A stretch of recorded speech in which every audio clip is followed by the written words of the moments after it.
fi lime. Come let me vibe, lime vibe.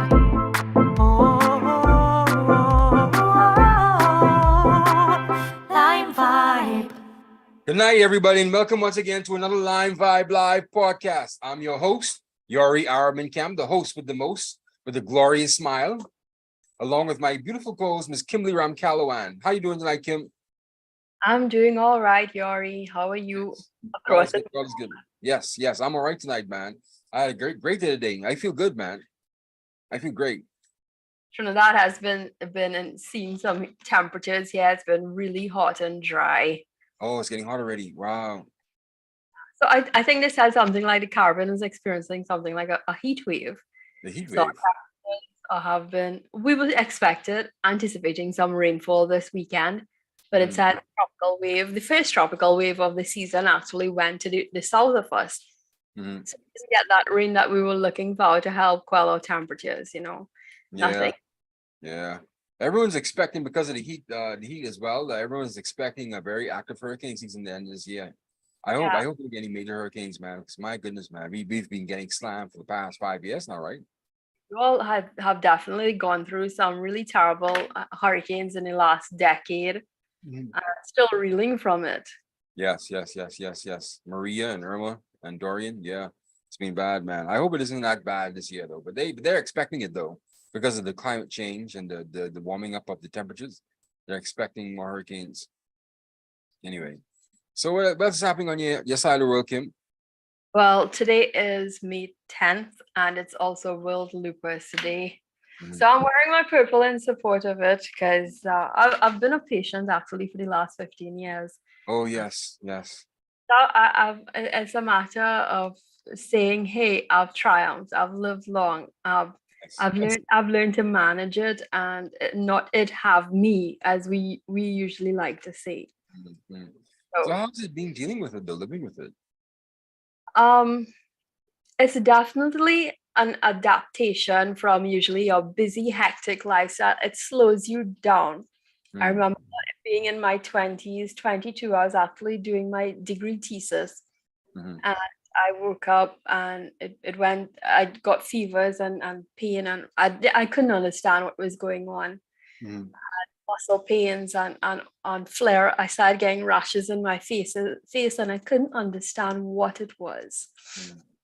And it took a long time before a proper diagnosis came.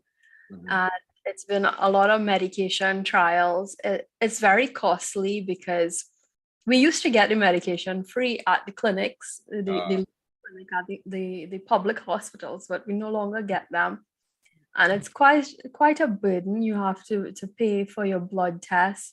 You have to, and it's a regular thing you've got to do. And the number of medications you have to take, and make sure you're checking in with your doctors for your health. You're very conscious of everything. Stress is a major factor. I've learned to cope with stress in the sense that, okay, if you know you're getting stressed, if you're overworking yourself, you can lead to a flare. And sometimes a flare happens. Sometimes it's because of the weather. Lupus is an autoimmune disease. And autoimmune disease means that your immune system has decided to view your own organs and tissues as the enemy, and it attacks your organs, healthy organs. You would have healthy organs, but your immune system has turned on it, and it's decided to attack your bones, your joints, your liver, your kidney, your heart, your lungs. Everything is changed. And when a bacteria comes along, it's really hard to fight. So in situations like when it was COVID-19, the pandemic, I got really concerned, and my doctors advised that, hey, you should work at home, because I live on immunosuppressant drugs. These drugs I take daily help suppress my immune system from overacting, and it kind of protects it from acting up too much and attacking my organs and tissue and everything. So essentially, lupus eats away at your body. It eats away at your organs. It basically does that. And you have to take tablets. The tablets kind of medication usually act like a buffer. Sometimes medication that I usually take does not work, and I've got to take like steroids. And people look at you and say, well, nothing is wrong with you. And sometimes if you're taking these steroids, you swell up, you bloat up. Yeah, You know, anyone yeah. who's familiar with the steroids, like the prednisolone and things like that, Mhm. it's one thing. It feels really good to take it, and it's calmed down everything. But at the same time, you're bloating up, you're retaining water, and you're gaining weight. Yeah. I had a close friend who had lupus here as well. I didn't realize how much he really was suffering until I really listened to you paint that picture. So, I mean, is the medication very expensive? I mean, is it expensive to manage? It has gotten more expensive after the pandemic because one of the tablets I take, which is Plaquenil, the hydrochloroquine that President Trump had Yeah. touted as being a miracle cure for COVID, Yeah. is one of the tablets that I had to take. I take, and I couldn't access much of it. It was a rush and grab to get it Mm. in during the pandemic, and the prices have gone up. So what I would probably pay for like $1 US per Mhm. tablet, it's usually 2 tablets I take for the day, Mhm. which is usually like 625 TT. That went up to $9, Mm. and now that's over 2 US. That's Wow. $14. Multiply that by 2, and Yeah. having to take it for the entire month, it's quite a Yeah. good bit. Yeah. Wow. Consistently. Wow. Is So it is yeah. it is it is it a certain fatal disease, or can you live like for like 50 years with it, or what's gonna happen? Sorry to get so dark already, right? No, honestly, I believe it has gotten a lot better. Research has afforded people like us that have gotten diagnosed to live longer, because I know people who have died from it earlier Mhm. because the only drugs that was available was the steroids, and Mhm. that's just like a bandage over the wound. It's not really doing anything. Mhm. And the medication over the years has progressed. However, much of us, we would love to access some of the drugs that are being revolutionized when we look at research centers in America. Mm. They're called biologics, but here in Trinidad and most parts of the Caribbean, in order to get those kinds of drugs here in Trinidad, they have to pass through a Bureau of Standards, sort of like the FDA in America. Mhm. Okay. If they're not allowed here, we can't access it. And even so, the very few that is accessible in our pharmacies and our medical systems here, it's very costly. And Mm. the average patient won't be able to afford it. Wow. And you also have to consider the side effects. The side effects. That's the other thing. So Mm. there are some good medication. I'm grateful that Plaquenil has been my main medication so far all these years. The only downside is that I have to get my eyes checked up often because it affects your retina over the course. Oh, wow. That's one of the side effects you're talking about right there. Mm. So, I mean, I've learned to cope with it. I'm Mhm. grateful that I've had the support of good medical doctors here in Trinidad. Yes. Um, they have Dr. Peter King has been my number one rheumatologist. He's the only rheumatologist I trust on the island. And then I have my general practitioner that lives nearby, and the other doctors that I deal with when it comes to my kidneys, my Mhm. urologist, and the other doctors. That's a question, Kim. Is this something that you can catch? Can I catch lupus? Or how does it work? It's not something. It's not something. It's a non-communicable disease. It develops in your body. And when I look at it, in a sense, when I look back at my years, I believe like I had telltale signs of it as a teenager, but I did not know how to express it. Oh, okay. So I this would. is something that you catch by sitting next to somebody or being sexually active with somebody. This is something that this is hereditary. It's something developed in your body. Um, I'm a person that I suffer with a good bit of allergies. Mhm. And according to the doctor, he had said that my allergies were actually were one of the reasons that triggered my immune system to react this way. Mhm.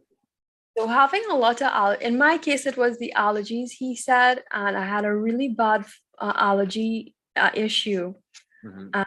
It flared up. He says it, and he described it as like your body suddenly became allergic to itself. Wow. That was his words and how he described it to me. Mhm.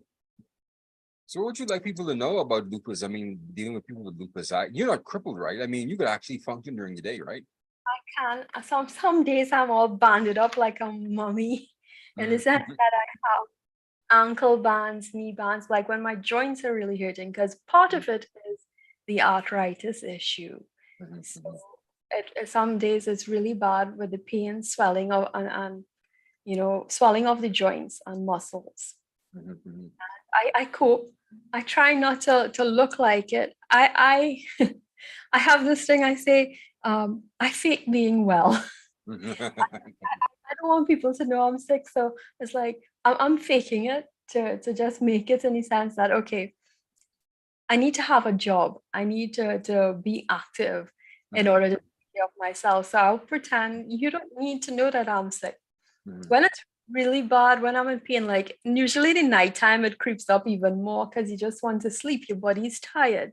mhm, Actually, in the initial stages, I just wanted to sleep a lot mhm, because my body was just crying. It's like, Kimberly, you need to sleep. And I used to sleep a lot because I didn't know how to manage it. mhm, And yeah, it's just been, trial and take. I've learned to cope with it. I've learned to understand my body. Most lupus patients, long term, mhm, when you talk to them, they will tell you, hey, I've learned how to cope with it. We know what medication to take, how to up a medication. Sometimes you don't want to bother your doctors, especially during the pandemic, yeah. where doctors were not that available or Mhm, open. mhm. So How was it quick, dealing? How was it dealing during the pandemic while you were dealing with lupus? How was that? got my doctors told me, Kimberly, you need to work from home, Mhm, and I actually had doctors' letters written.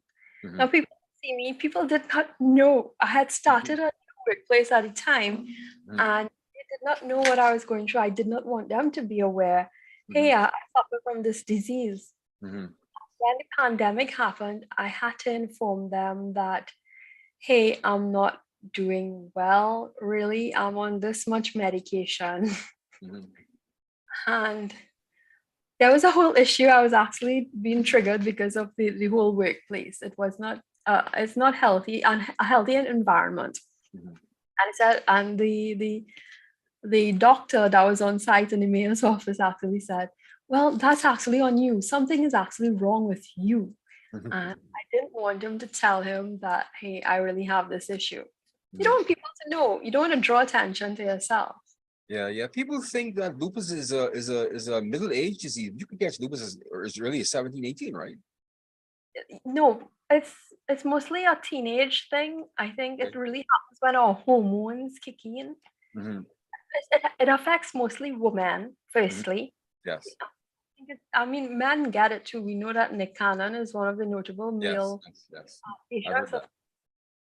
and But let me rephrase this. You don't catch lupus. You actually develop lupus, right? it's a Yeah. developed. It's something that comes about. Mhm, As I said, as a teenager, when I look back at the symptoms, as a teenager, I experienced it, and I had no clue how to express that to my parents. I would get fevers in the middle of the day. mhm. I'd get a lot Seizures. of pain. And when I went to the doctor, they would explain it as being probably growing pains. Mm. Oh wow! And the doctors misdiagnosed you from a child. They say it's growing pains. And I think he probably had a clue that it was something along that line. But he probably did not want to alarm my parents, because he knew the struggles of my family, Yes. finance and everything. How So old were you when you diagnosed then? I was 22. 22. Wow. How'd your family react? That's a complicated matter here. Why is it Um, complicated? it's complicated in the sense that, well, we are a Christian family, so you're going to rebuke any disease like that. But it's Yeah. something that I was living with, and it was real. Mm, And yes, I pray again. I pray about it. I have my faith. I believe it's my faith that has allowed me to live this long. mhm, Um, it was a really tedious time. They had sent me to a lot of herbalists and things like that, and they had tried some therapy with it. mhm, It mhm. exacerbated me and got me more sick. I remember going and doing electrotherapy, and I came home and I just threw up for an entire week. Electrotherapy. What's that? It's like tiny electromagnetic shocks throughout your body. That's what they gave you when they first diagnosed you with lupus? No, my family took it to that place. Oh, wow. Okay, okay. So they didn't really understand the disease as well. And no one really does. I mean, and it's only when I started going by Dr. Poon King, and he said, "Oh, this is what's going on with you." Mhm, There's certain medications that you get prescribed with, and to help you cope with the pain. mhm, And I started gaining weight with it, retaining water. But it felt really good to just like you're dealing with the pain, but you're not dealing with it so much that you could probably, you're learning to cope. That was a year after. Yes, yes. But I mean, things happen. Yeah. So for somebody who's just recently been diagnosed with lupus, what do you advise them? I mean, what should be their next steps? What are some of the answer that first and then tell me some of the telltale signs of someone who could be, liable to have lupus. You get the rashes on your face, and then Mm. you have fevers, and you have fevers in the middle of the day for no reason. There's muscle biting and pulling, joints hurting. I threw up a lot. Almost everything I ate was throwing up, and it's long term. It's not going away like Mm. months on end. Some people it affects their kidneys. With me, that happens ever so often. My kidneys do flare up. It affects every organ essentially, but there are certain things, that you can tell. I can't tell. It's different for everyone. For me, everyone that I hear and I speak to, like in the clinic, Mhm. they experience the pain, the joint pain, the fevers and the muscle pain, and you don't understand what it is. Mhm. Most of them start off with the arthritic issues, Mhm. and it triggers that way. Mhm. So it's different for everybody. I can't really paint a picture, Okay. if Everyone, every yeah, everyone's deal with it differently. But yeah. how was that? How was it telling Kerry though, your husband? I mean, did he feel kind of apprehensive? Did he say, "Oh no, I don't love you anymore because you have lupus"? Blah blah blah. No, he was actually he was more concerned. Mm, I'm grateful for having found a partner. mm, Knew me before. yeah. He was not in Trinidad at the time when it all happened. Mhm, He had actually migrated to stay by his family in America, Boston. His family has some business over there, so he went to help out. mhm, He wasn't present with me when it all happened. It all snowballed in effect. mm, I had my parents. I spent numerous days in the hospital. I spent like in a hospital quite north Port of Spain side for a while, away from my family, all by myself. It was scary to say the least. mm, But I was grateful that when he came back and he saw me in the state I was, because I had lost a lot of weight. I mm. was like 125 and I had dropped down to like 100. Jesus. And Oh. everybody was complimenting me because I've usually been a thick girl. And you said you were athletic. You said you were athletic as well too. I mean, Volleyball, I was a swimmer. I used to do aerobics twice a day. I mm, was 125. That was my normal weight, mhm, mhm, 122. And when I came down to 100, I was like, my arms were really thin. I've always had full arms. I've always been thick. mhm, And when that happened, everyone's like, "Oh, you look so good. This weight looks good on you." It's like mm, you have no idea what I'm going through. I'm throwing up. I'm barfing. I can't eat anything. mm. Anything I tried to eat, it would come back up one time. And this happened when you were 22 years old. I was in the middle of doing my degree thesis. Yeah, wow. So how did you feel when you heard from the doctor that you have lupus? How did you feel? How did that news hit you? Take me back to that day when they actually told you. It came a year after everything started happening, right? Mhm, So they didn't really want to test for that then.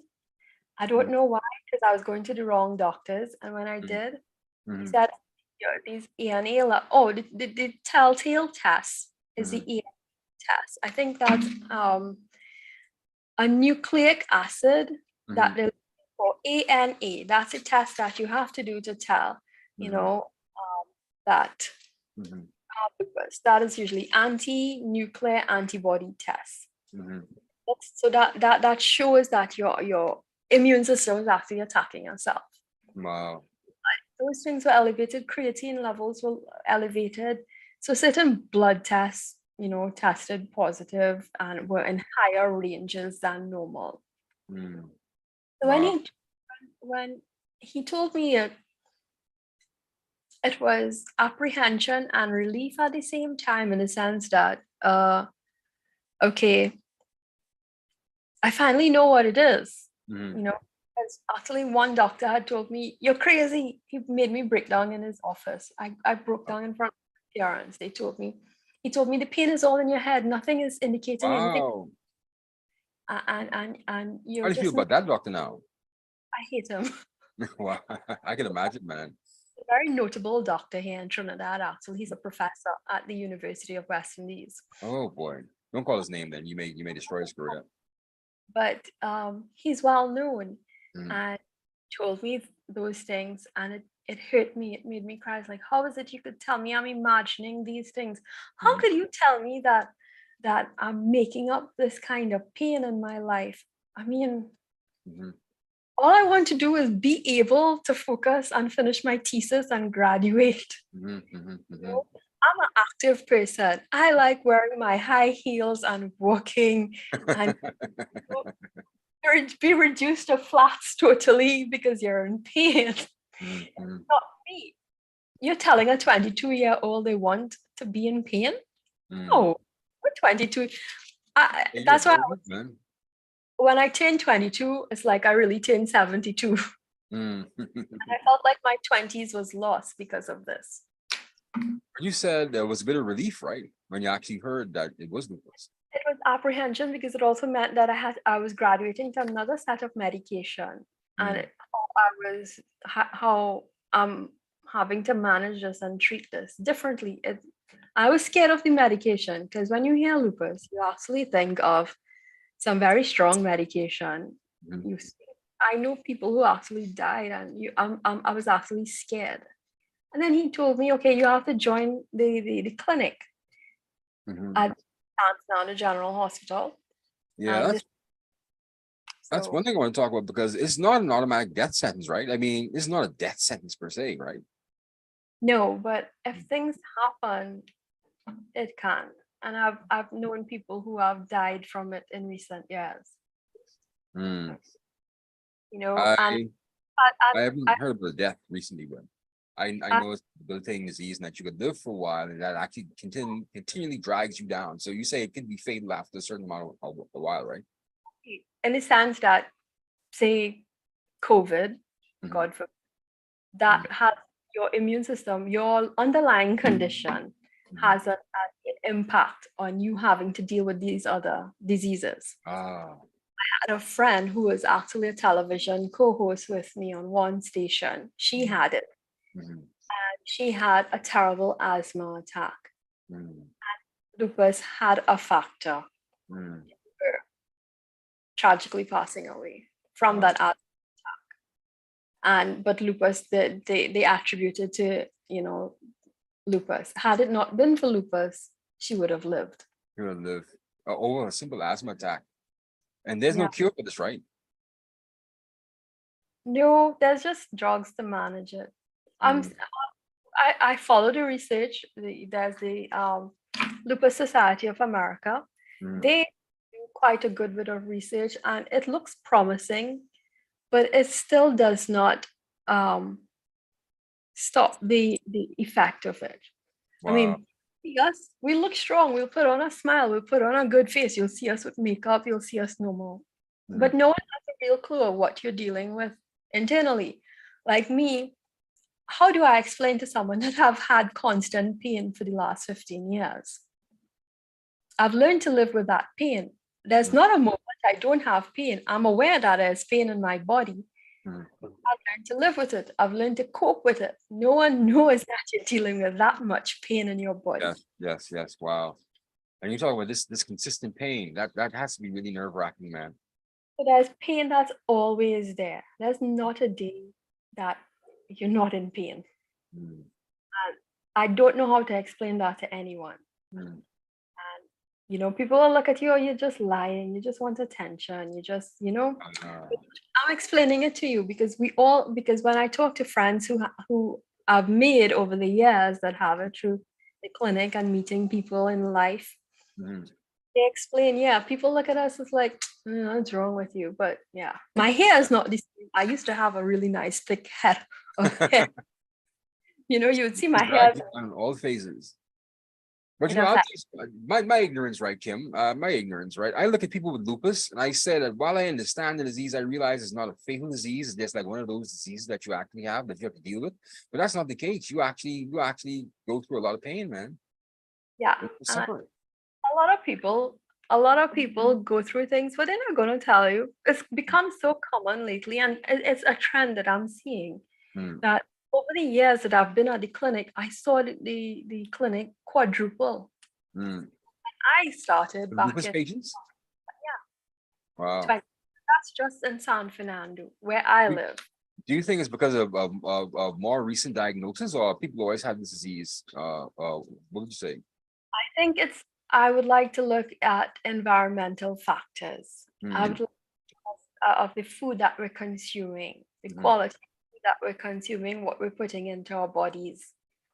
Wow. So And are you saying that lupus is caused by food? I'm thinking along the lines, the hormones in our chickens, the fertilizers that we're using, the chemicals that we're using to grow our crops. You don't know how we're taking that in, and it's affecting our bodies to react a certain way. So Yeah. that's what I look at. Because in my case, I had terrible allergies since a little child. I was Hmm. born with a penicillin allergy. I have seafood allergies. I developed a seafood allergy as a young girl. Hmm. Some of the foods that I began taking and started replicating the effects I would have with seafood. Hmm. And it's become, serious in the sense that I have to be very careful. Hmm. Like seafood now is almost to the death of me, I say. Shellfood, I particularly, or any kind of seafood? all seafood, Wow. fish. Yeah. So I think I spoke about, people working with people and they ate fish and they came and interacted with me, kissed me, and within an hour I was swollen red. Yes. Yeah. You told me that. Yeah. Yeah. Yeah. Wow.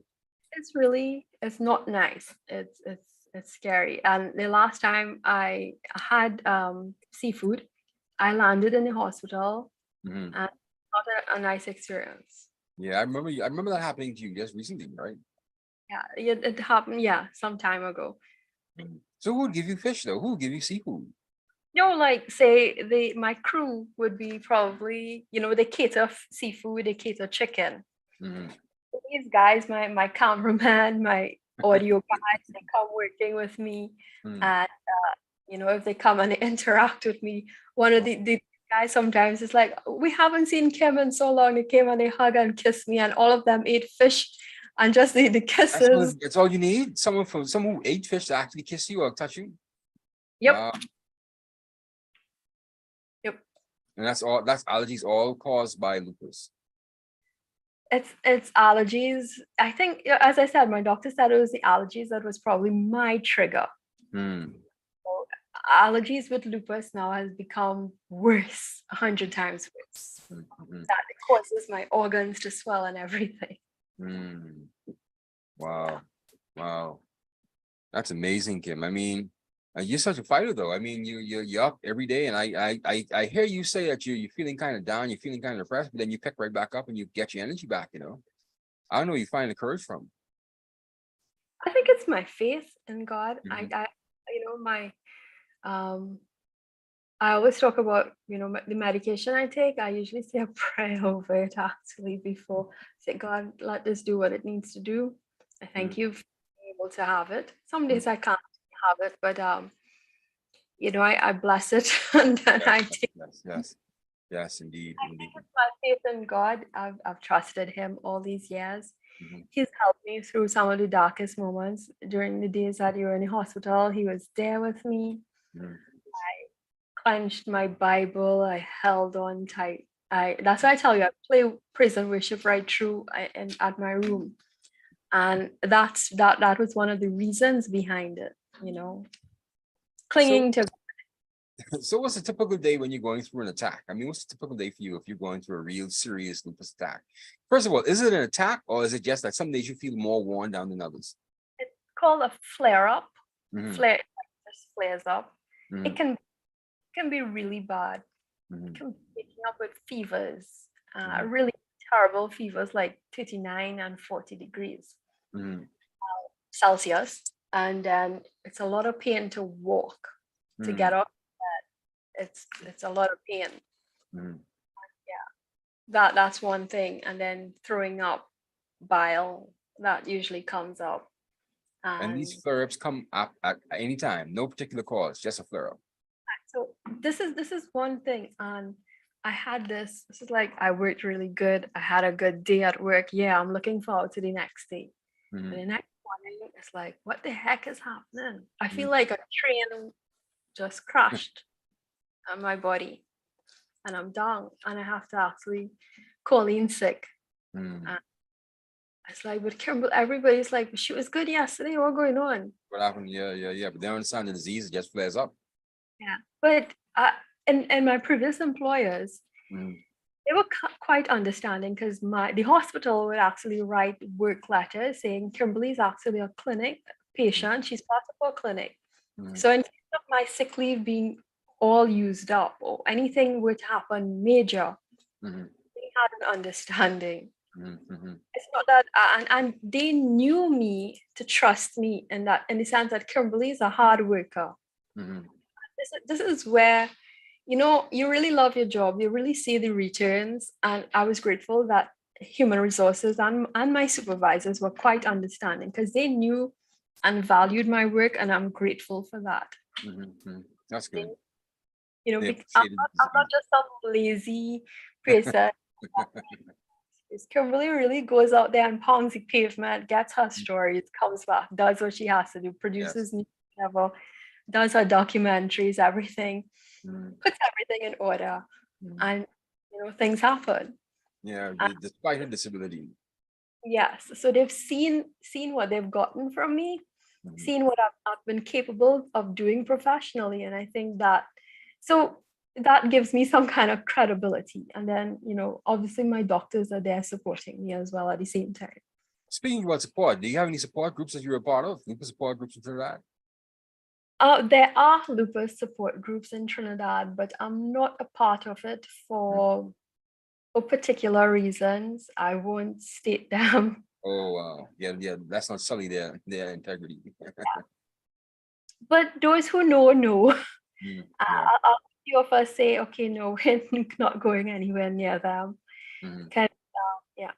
But I have my friends and people that know me from who share. They may not be in the same clinic with me, but we are aware that we deal with it. mhm, If we aren't able to get medication, we are able to help each other get medication, share things, mhm. share funds even, and that's how we lend support as best as we can. That's good. Kim, you're such a trooper, man. You're such a fighter. I really appreciate you sharing some information on lupus on the World Lupus Day. People know you're suffering. They see you every Monday, Wednesday, and Friday night, and they don't realize that hey, you're someone over there who's really dealing with a serious illness, man. A lot of people don't know much about it really. They hear lupus, but they don't really think and sit and think that what actually happens to a lupus patient and how you actually contract the disease and what actually happens with you on a daily basis. But I'm glad it's not a stigmatizing disease like how they make COVID-19 and AIDS are to be, right? It's just a disease that you can deal with. No, it is actually because people usually, and this is one of the reasons I'm not part of the group, Mm, because people usually think that you're faking, you're not really a real patient. mm, I mean, when you ask for support, you need to know about the medications that most people take. If yes. if the tells you, it's like, okay, something is not right. Mm, And that's it. Most people think, and I've seen a few people in mm, my circles, oh, I have this disease, and they're using it to mm, milk attention. mm, I Up until now, I mean, you may hear me talk about it. I'll tell some close friends. This mm, is my first time actually venting it out. Mhm. on a forum like this. Other Yes, than I don't usually come out and tell you, you it's know. very courageous. What do your prospective employees think about it though? I mean, has it really stopped you from getting employment? Or This is it. I don't tell anyone. okay. Well, they're gonna know now. They're watching LimeVibe. They're gonna know now. Sorry, Kim. Most people, yeah, they will. If they do find out there's some reservations, people think, oh well, you're just faking, and that's my usual reaction. Mhm. If you're just using that as a lie, Mhm. they usually do that, and that's why I don't like to tell anyone. Mhm. You just keep it to yourself and you just keep moving. Just because it doesn't affect your work, right? I try not to let it affect, deadlines and stuff. If it's something major, Mhm. absolutely go out and push through. Mhm. And I mean, one election, 1 year, obviously I had to be rushed for emergency surgery. So there was nothing I could do about that. Oh wow. That was it. Just like, all right, I'm outed there. But Okay. they had other staff, other reporters. Mhm. But it was election season is usually a vibrant season for news reporters. Mhm. You're covering all the campaigns and you're covering everything. Mhm. Yeah, just one day I just slumped to the ground and that was it. So what was the emergency surgery about? Was it lupus related or was it something that just freak accident what happened? Something with my health and one of my organs. Ah, So connected to lupus or something different? everything was connected to it. Mm, Yeah. wow. Yeah, like I say, you're very brave, man. You're a very courageous woman. I'm going to Yes. Thank block you for this. sharing, man. Make sure. Thank you for sharing that with us tonight, man. Kim, on World Lupus Day. Yeah, that's good to know, man. You're a real trooper. You're a real fighter, Kim. I've been seeing pictures flash by on my WhatsApp and my friends. They've been, posting pictures with people who've been suffering with lupus. And so it is becoming a more well-known disease. People are actually taking it more serious, I think. It's becoming one of those things where, we have to really take consideration for people who have lupus now. But it's not known as what people really should know about the disease, right?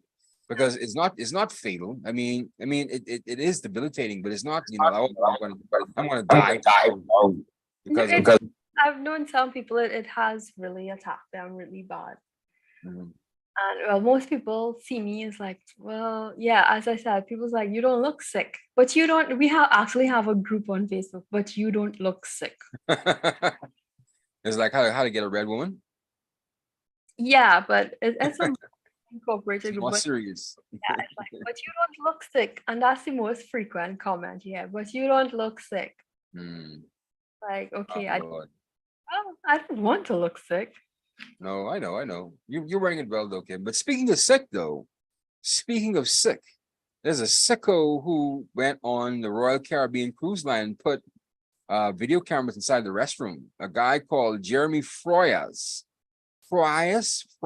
I think I hope I'm pronouncing it right. Jeremy Frias was identified as someone who boarded a Harmony of the Seas cruise ship in Miami, a Royal Caribbean cruise ship, and he was installing, a hidden Wi-Fi camera in public bathroom, on top of the ship's deck. So he practicing voyeurism. He's a freak, man, Kim.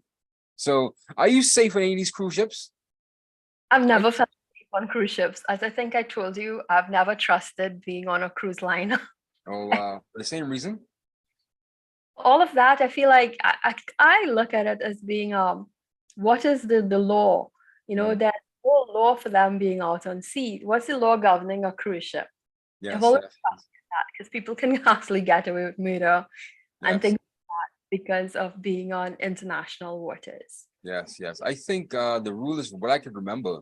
Once you're in port, you are under the jurisdiction of the country that you're in. But once you're like miles off, you're under the jurisdiction of the flag that you're flying under. Let's say, for example, you're about 15, 20 miles off of the port.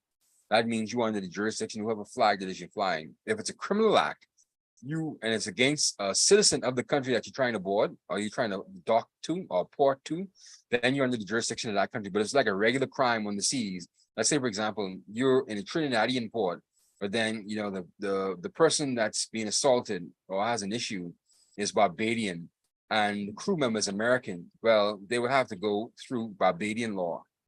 But if Oh, it's in the Trinidadian port, But that's if they're out to sea. But if they're at the Trinidadian port, they have to follow Trinidadian law. Okay. So it's very different. It's varying degrees. Yeah. It all depends on who committed the crime and how far it is from the port.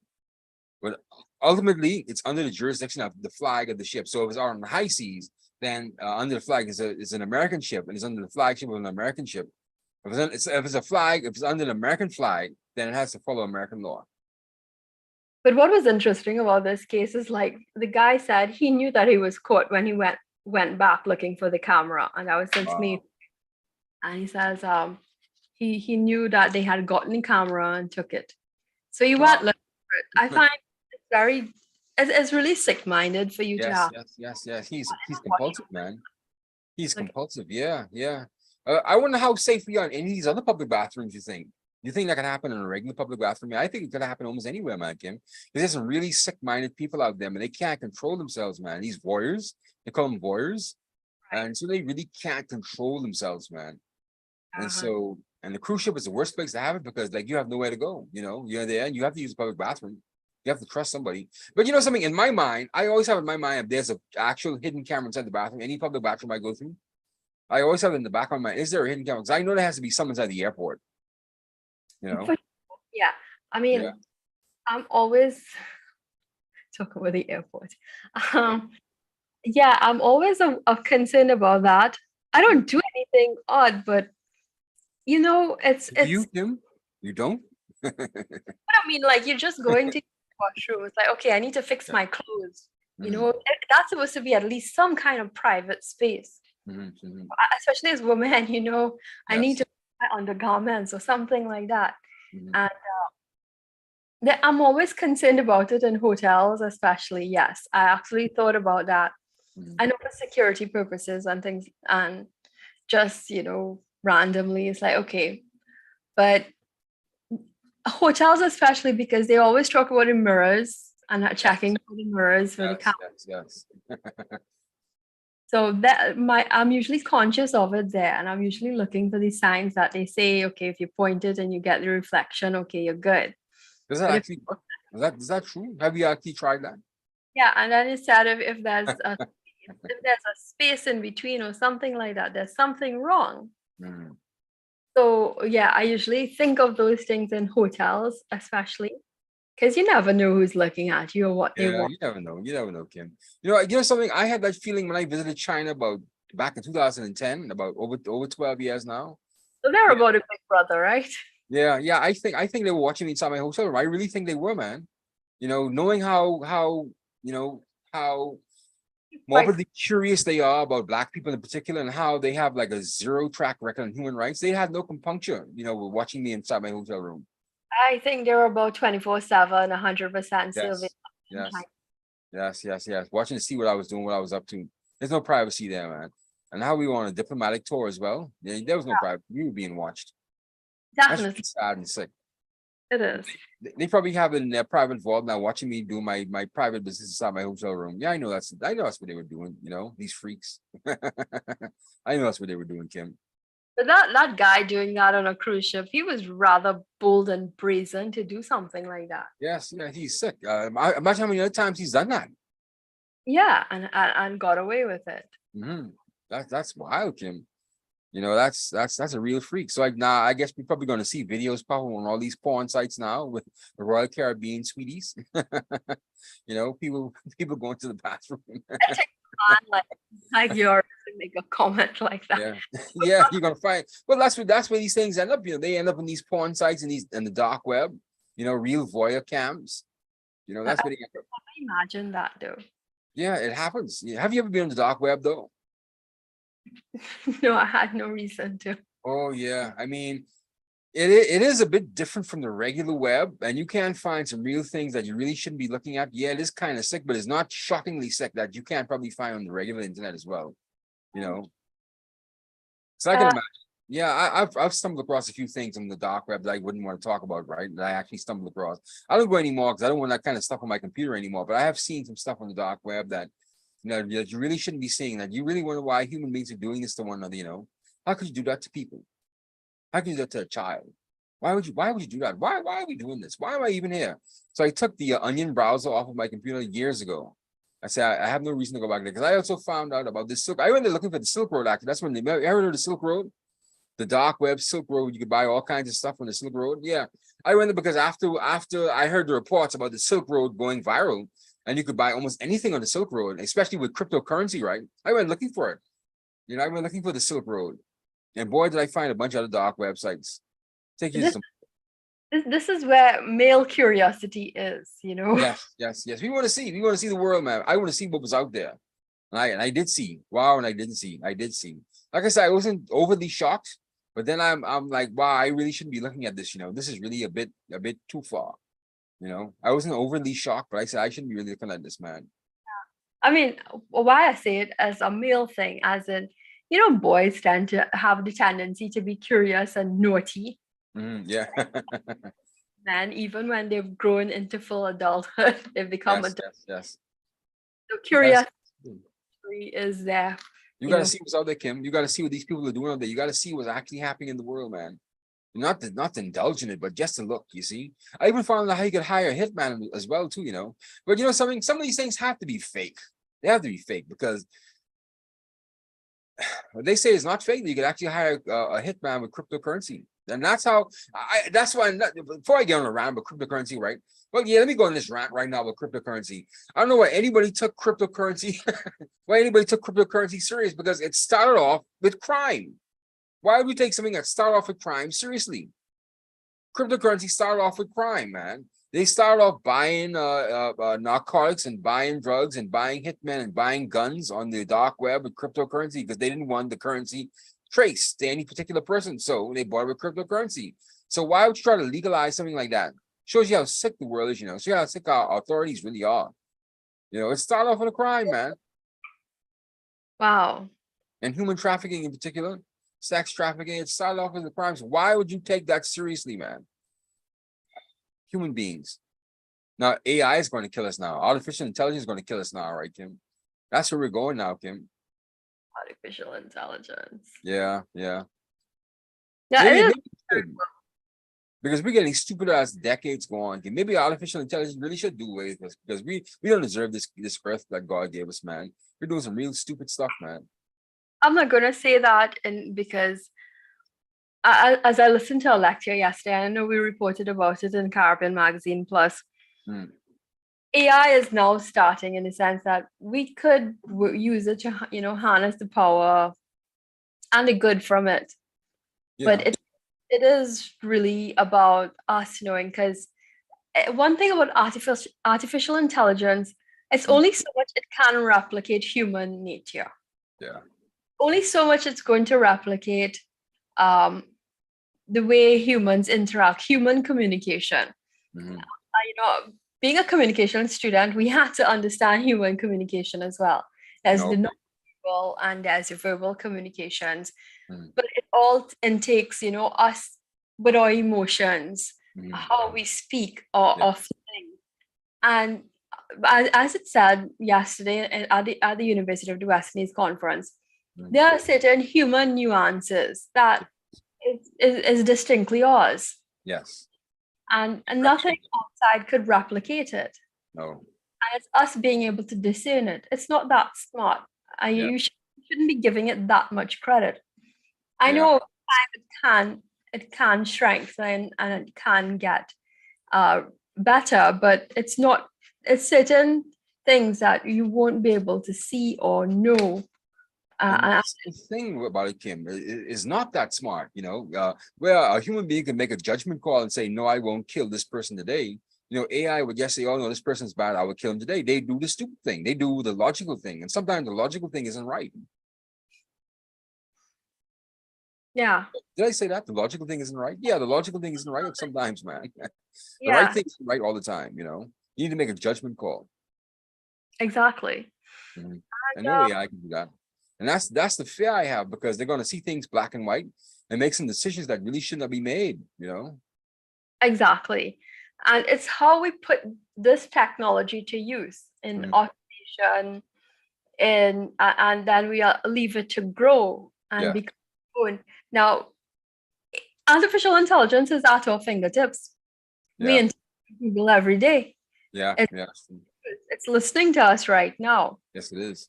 gathering what we're doing and what we talk about, who we are, and Yes, it's yes, yes. all of that information and Mr. story. Google, Mr. Google, put us on the top of the YouTube algorithms and make sure our podcast is watched insanely. That's what they should do. We love Google. Not what Kimberly's lupus. Yes, we're Lupus Day. Yes, put this to the top of the YouTube charts, please. Yes, so people could see us and we could actually get more views and more likes. That's what we would like, Google. Sergey Brin's name. He's the chief developer there, Sergey Brin. Yes, put us at the top of YouTube, man. We deserve it. So, yeah, I forgot what I was saying now. Yeah, but it's listening to us. It's listening to us. And it's gathering a database for each one of us. I believe so. Yes. So when it pulls up Mr. Yori Araman Kemp, Yes. it's going to see LimeVibe and Carbon Magazine Plus and all these things and the Tribune and everything associated with you, DNA. Yes, all the goodies. Yes. All where I met you, the Bahamas. It's going to align you with all of these things. Yes, that's what it should do. That's good. And now we put out our voices there, so it can probably try to replicate our voices. I'm not sure. Mm-hmm. I hope not, because that's the next thing too. They're saying that, yeah, they call them deep fakes. They're starting to replicate people's voices. I heard a song, at least I ran across a song on YouTube, an AI generated Tupac song. Yeah. Tupac song. Yeah, that was like, wow, okay. There's actually an IG page dedicated to taking like the Weeknd songs and making Michael Jackson sing it. Yeah, it was. It's good. Okay, I gotta look for it then. I think I sent it to you, not, but Boy was in our shows a few weeks ago for the Tobago Jazz Festival, and they had asked that. So how are these artists going to counteract these things? Because you've seen that collabs are taking place now, right? Yeah. You want to become famous. Hey, I did a collab with so and so, but what's going to verify this? So they're saying concerts, in-person concerts. No one can duplicate that. It's us. Yeah, it's us. So, I remember the first time we saw the holograms and the holographics appear at concerts and things like that. Yeah. I think the first one I saw was with Natalie Cole and her dad, Nat King Cole. Yes, that was nice. That was really something, touching. Somebody said it was, this jazz artist actually said it was quite morbid. Pat Matani, he said that was quite. He said, "Why are we summoning the dead to sing with us?" Yes. That was that's the holographics and what have you. But the actual use of singers today, and saying, "Hey, I sang." So average me, nobody knows about Kimberly, and I become I'm a singer.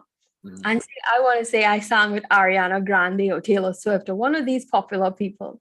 I just have to put their voices over my song and let them sing the lyrics, but through AI. That's not right. So you're contemplating AI, Kim? You're a fan of AI, I guess? No, I'm not. I'm concerned. We definitely have to keep our eyes on everything that's happening. So many things happening globally around the world quickly at a rapid rate. So you have to be aware of what's happening, or else you can be tricked. Yes. Be lost. You'll be lost, Kim.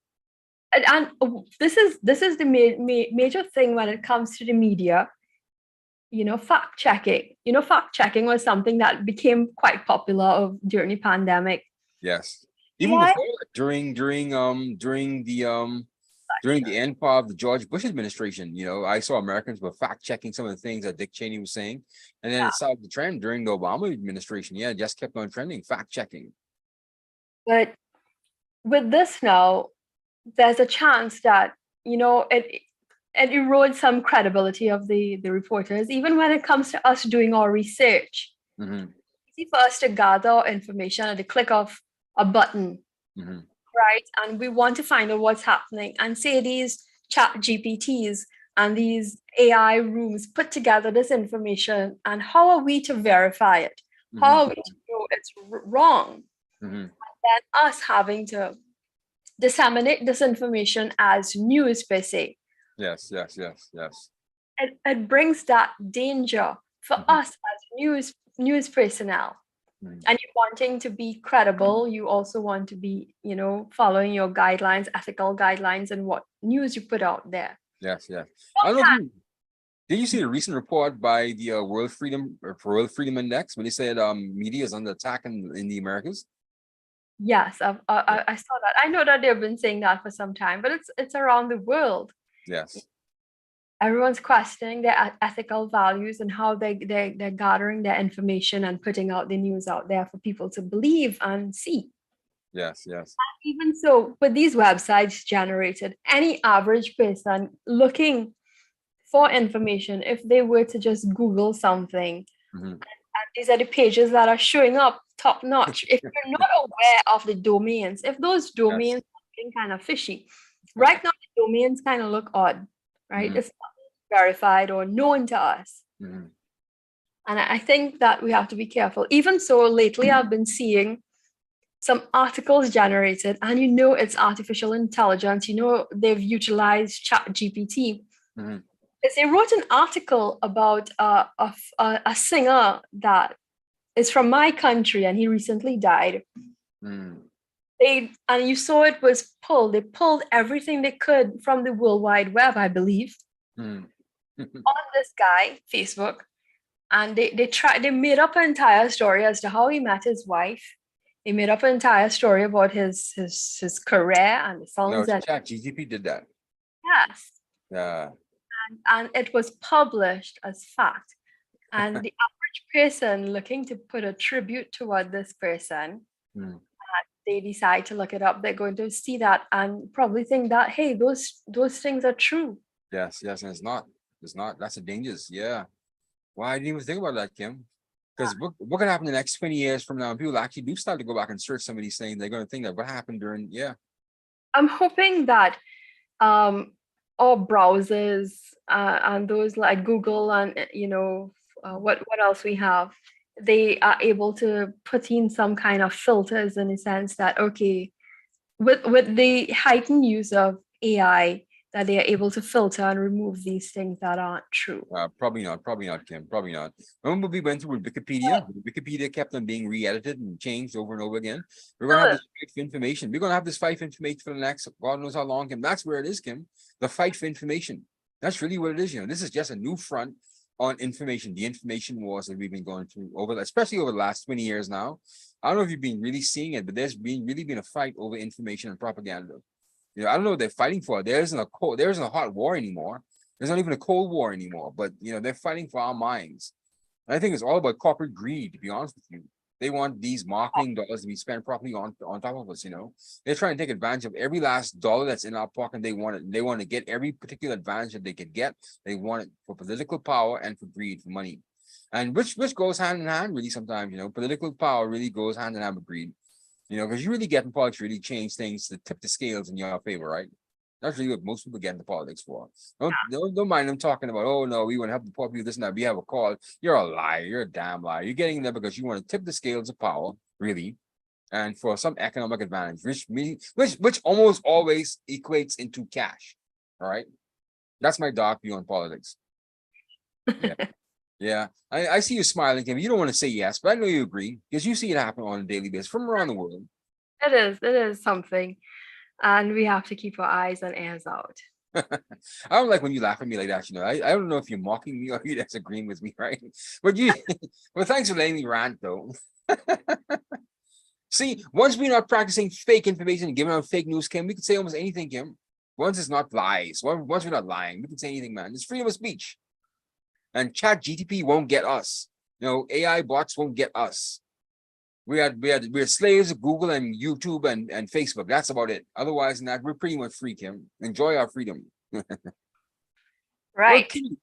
That's 9:30 on the dot, man. Any final thoughts you have tonight? I'm hoping I don't regret letting out so much of my personal life.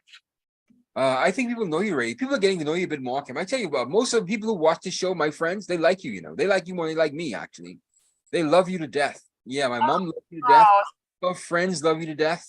My friends love you to death. They say, "Oh, we need Kim. We need Kim." Well, they realize that this is my show, right? But they realize that hey, they love Kim. Yeah, let Kim speak. I say, but Kim does speak. What are you talking about? Kim speaks every night. He speaks more than me. No, let her speak, Yuri. Then fine. Oh, flattery. Yeah, Flattery. yeah, they Yeah, love you, Kim. My family loves you. My family and friends love you, man. so kind. Yeah.